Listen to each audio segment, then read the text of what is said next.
আসসালামু আলাইকুম। পদার্থবিজ্ঞানের গতি অধ্যায়ের এই অঙ্কটা অনেক বোর্ডে এসেছিল। এই স্টাইলের অনেকভাবে এসে আসতে পারে, যেমন বাঘ হরিণ আসতে পারে, দুইটা বাস, তারপর দুইটা ট্রাক।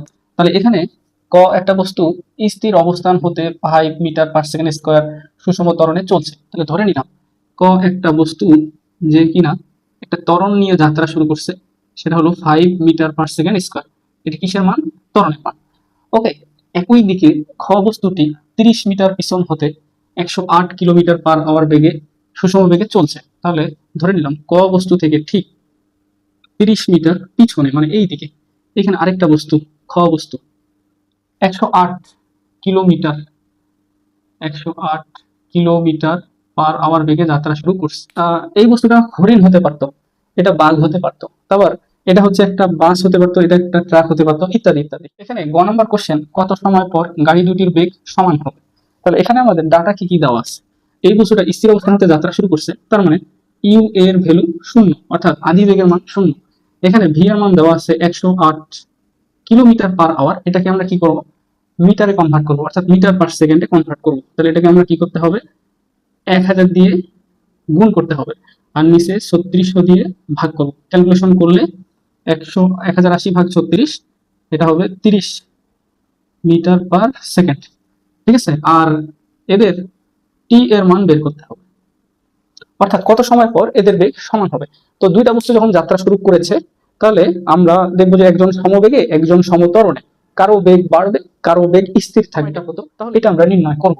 তাহলে গ নম্বরের অ্যান্সার হচ্ছে, আমরা জানি ভি ইকুয়াল ইউ প্লাস এটি।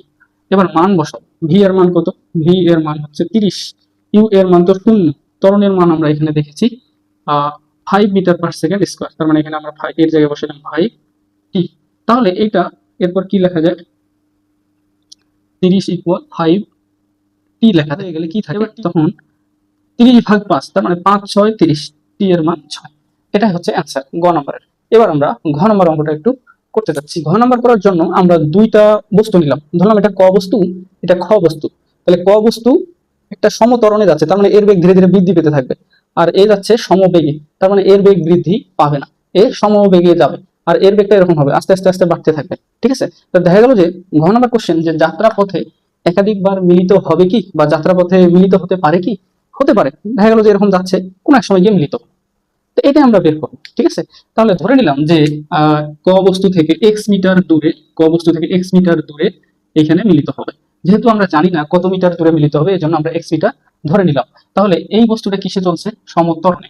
এই বস্তুর জন্য আমরা একটা সমীকরণ বের করব। তাহলে ক বস্তু এর জন্য কাজ করব। এই যেহেতু সমত্বরণে, ওর সূত্রটা কি হবে?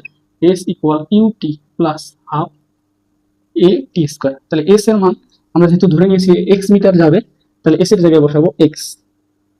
ইউ এর মান তো 0, তাহলে এটা হবে 0 প্লাস হাফ এর মান কত? এর মান হচ্ছে 5 টি স্কোয়ার। তাহলে আরো লেখা যায় এক্স ইকুয়াল, এখান থেকে এটা ক্যালকুলেশন করলে হবে 2.5 টি স্কোয়ার। এটা আমাদের এক। খ বস্তু কি হচ্ছে? খ বস্তুকে মিলিত হতে হলে কত দূর যেতে হবে?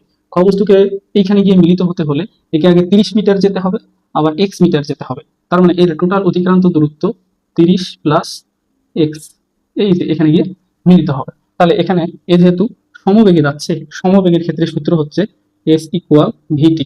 তাহলে এর এক্স এর মান 30 প্লাস এক্স, আর ভি এর মান এখানে 108 কে আমরা কনভার্ট করছি মিটার/সেকেন্ডে, এটা হলো 30 ইন্টু টি।